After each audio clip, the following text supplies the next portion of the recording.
is that people with just like minor drug charges, or what's the social equity aspect?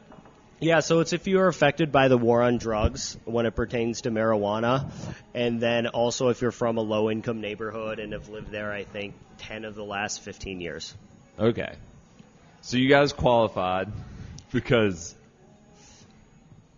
I got a minor possession charge for smoking blunts and speeding in Wyoming. Yeah, sometimes you forget how fast you go if you smoke a blunt on an open road. Those high UIs will get you, Daniel. Will get you. We don't condone driving high. But we do, I mean, I can't recommend smoking pot in Wyoming enough. The place is gorgeous. The cops are squares. And, I mean, that's about the best way to describe it. But the views are epic. So the views are epic. We've all been there, my friend. It was epic views for sure. Love the Tetons. Finished off with the back of a cop car. Yeah. Okay, so not only was the process, obviously there's not too terribly many folks that have gone through these steps and or even gotten to the point where y'all are, but that's not where it stops. Oh, no. No, y'all's mission statement, y'all's ethos, we've kind of brushed on that as well, pre-hiccup is what we're going to call it, Chris. But y'all are operating a little differently. You know, y'all are more thinking about the community in all aspects. But you'll also have a litany of fantastic products on your shelves. Like when you go to your website, it's all of our fucking friends. You know, Eureka, which we're smoking on their plug and play. Seed and Smith, you know, the Dart Pods, which soon to have Ecto Cooler style flavors, a little Paloma hint. You know, how does that go about? Is it those relationships? Did they jump at the opportunity? And tell us a little bit about how y'all operate a little differently than those that maybe, you know, are 1,001 feet away from y'all. Sure. So the Be Social Community Give Back is partnering with all of our vendors that when a customer purchases product, they'll donate 25 cents. We donate 25 cents. We've selected a couple of charities that we will then donate that money to.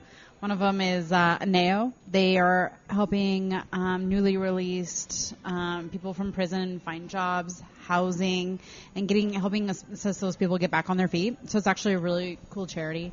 We're doing a $10,000 scholarship to North High School. Fuck yeah. And we've actually done every time, you know, we want to keep building social. So that is our commitment to every time we open up a new dispensary. That's always going to be our mission is, you know, whatever area that high school will get a $10,000 scholarship. So it just doesn't stop with North. We want to keep working with all of our high schools and all of the people in our community to continuously be a part of giving back. So it doesn't stop there. So and it's going to be great. Naneo and the second one. Expunge, Colorado. That's right, Expunge, Colorado. Yeah, which do something very similar to Anejo. And the best part about this program is, one, vendors jumped at the opportunity to participate. I mean, Seed and Smith, Eureka, the ones you just mentioned, great partners, figuring out ways we can collaborate to even make the program more successful. And as we grow as a company, the program grows as well. We're looking into other states, and we're also trying to implement that same program. And, you know, the cannabis industry, with all the tax implications and things like that, it is, you know, it's tough to write things off.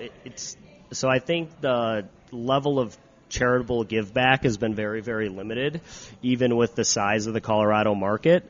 But through this process, you know, of, say, 30 vendors we reached out to, 20 just jumped on, or 22 now, I just jumped on it immediately. Who are the 8? Let's fucking guilt them. It's like the 10th dentist. Shame. Show your fucking faces. No, but, you know, that is awesome. Sorry, I didn't mean to interrupt. I wanted that joke to land. Yeah, no, but, I mean, 50 cents a purchase. Killer rapper. I mean, that adds up. Like, that's so huge. it's actually more. So if you buy, for example, 8 Eureka cartridges, thousands, then it'll be $4 to that charity. Right. So it's with every item sold from those companies that are participating. And I think it's the first one that, like, first dispensary to ever do this in the market, who's really worked hand in hand with other companies and their suppliers to really give back to the community. So that's something we're very, very excited about. Yeah, and it almost kind of seems like this also addresses the larger story of making people more comfortable with cannabis. Like, if you guys are giving back, like it kind of helps shows like, nah, we're like a member of like the small business, and sure, like, so other places will be oh, they aren't so bad. Chris, You know? I love that because that's what. So the reason why we pick social cannabis as a name is one is, we want to give back to the community. We want to embrace the social equity aspect. We are very lucky enough to qualify for this program, and I know a lot of people were much, much more harshly affected by the program, but we also want to make it more socially acceptable. And I think giving back to the community and finding great partners like Anejo, Expunge Colorado, and especially North High School that embrace dispensaries donating money is fantastic, because a lot of nonprofits, they won't bite the hand. Don't even want, hey, we have a ton of money to give you guys for a great cause. Sorry, you're cannabis. You can't do it. We don't want to take your money. And there's people like, nope, we don't want your toys. We don't want your toys. It's coming from a cannabis company. So it's to break that barrier to make it okay is really a goal. So all right, so this is kind of a nerdy question, but how do contributions work from like a cannabis company to, say, a public high school? Like how? So that's why I reached out to North High School, because they're not federally funded. They actually have a great program where I believe, so if we donated $10,000, the city of Denver will actually match 75% of that. So our $10,000 scholarship will actually be $17,500, and it's working with programs like that will make it so awesome. Successful. Yeah, that's a great question and a great answer. So, do a lot of our schools in our community not take federal funding, or was that one of the anomalies that actually made them a perfect candidate to possibly work with, so that they weren't, fear of repercussion from, Papa Bear? They were, although he's not going to remember. They were pretty much the only high school and scholarship fund that I talked to that were very open and excited about it. Yeah. Because, like you said, most of them just didn't money want talks, anything. Shit walks. Like, take the fucking money. Yeah, exactly. God damn it. And they embraced it so well, and they've been great partners. And we can even in the high school put up a little social. We probably won't put social cannabis up there, but we can have a scholarship fund named after. It'll probably just be social or something, not social dispensary or anything like that. But we'll have a scholarship fund called Social Brand Scholarship Fund. Yeah. That we can donate to these high schools, and it's not necessarily just North High School.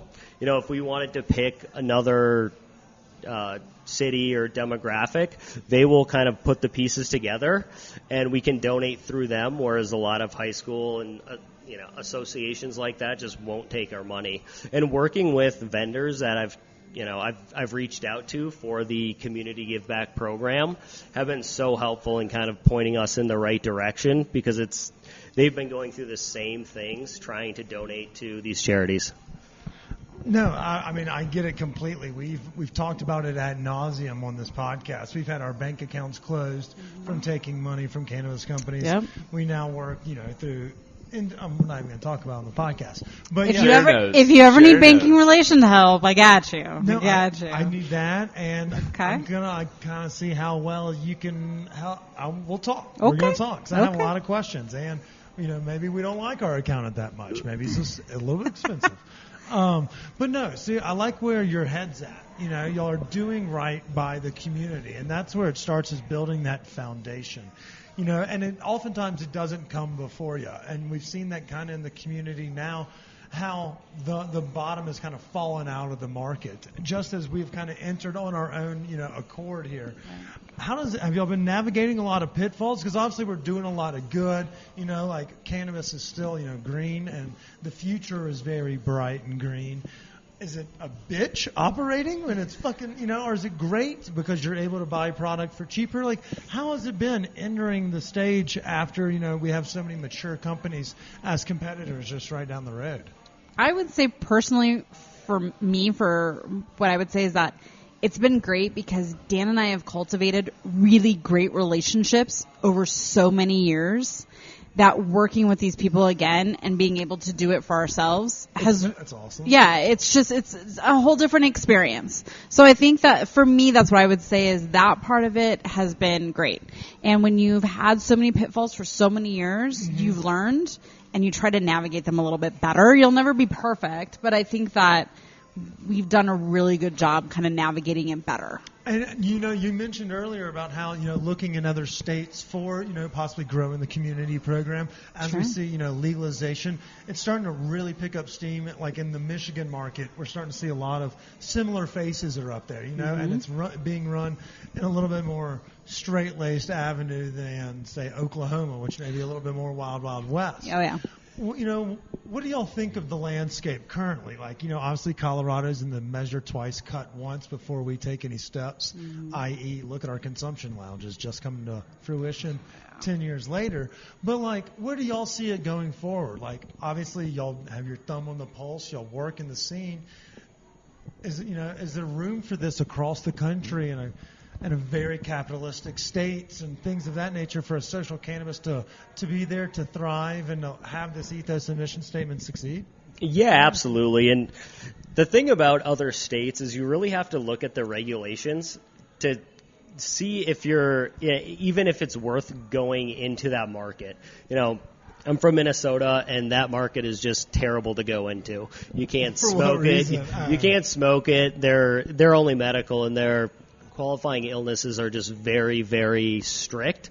It's getting better and better, but very restrictive. It's a very progressive state for it to be so staunch on that. Yeah, I believe it's their Senate that is kind of holding things up. Interesting. But there's a ton of opportunity. When every new state goes medical or they go recreational, there's just way more there's way more demand than supply. So implementing a program like this early on would be more difficult because the suppliers can just get away with whatever they want. But as the market matures, then you have a much more opportunity. Because, if we get the okay, we can open up a store in, say, 3 months. Whereas a cultivation, best case scenario, you'll have product in 12 or 14 months. So there's always a lag time for the growing and getting everything exactly. But actually be able to put you on the shelf. But luckily, too, just because a lot of these companies are from Colorado or that have done business in Colorado, they're much more open to doing programs like this because they know we're reputable people. They know we're not just taking their 25 cents off each unit and just donating it to ourselves. So just having those existing relationships has helped us tremendously, in other states and even looking at other states. You'll go to other states and you'll point at each other like, I just saw you 4 days ago with Blanchard's having a glass of wine. Yeah, exactly. I had a similar experience with the Clear. Shout out to the Clear. But yeah, they're expanding too. Dan, fuck. No, tell us, where are they expanding? We're always cheering for companies. But yeah, and that's just one of many. Juana's everywhere too. Love those guys. Also participants in our program have just been exceptional partners to work with, with social cannabis, but also in the past as well. I love it. See, he's much more optimistic than when you talk to other people like, the sky's falling. Fuck. Well, the writing's been on the wall for a long, long time. I analyze the market like crazy. Yeah, we don't do that. And it was just so obvious. These numbers were never going to be what they were at the start of COVID. They were going to drop. This drop that we're seeing right now is predictable. And what happens is every time prices skyrocket, which they did at the start of COVID, because it just comes to a supply and demand issue, all of a sudden there's way more demand than supply. Everybody tiered up, which means you can grow more, you can produce more, and everybody expanded their cultivations. And now there's just more supply than this market's ever seen, and it was going to decline. It just was, but understanding the market trends, and just adjusting to them is why I think we'll be successful. We've seen 5 new, whether it be extraction labs, cultivation facilities, things of that nature, in the last 3 months open, like a Friends. And now that you say that, it kind of made me chuckle. That's great. That's a good observation. We're going to have to pick your brain because I would have loved that knowledge when I bought Canopy stock last March. That'd have been awesome. And don't get my advice about cannabis stocks. Yeah. Turns out not a stock broker. It's not going well for me either. Hey, it's all right. The guy we had on last week, No, we'll talk about that later. But Justin, last week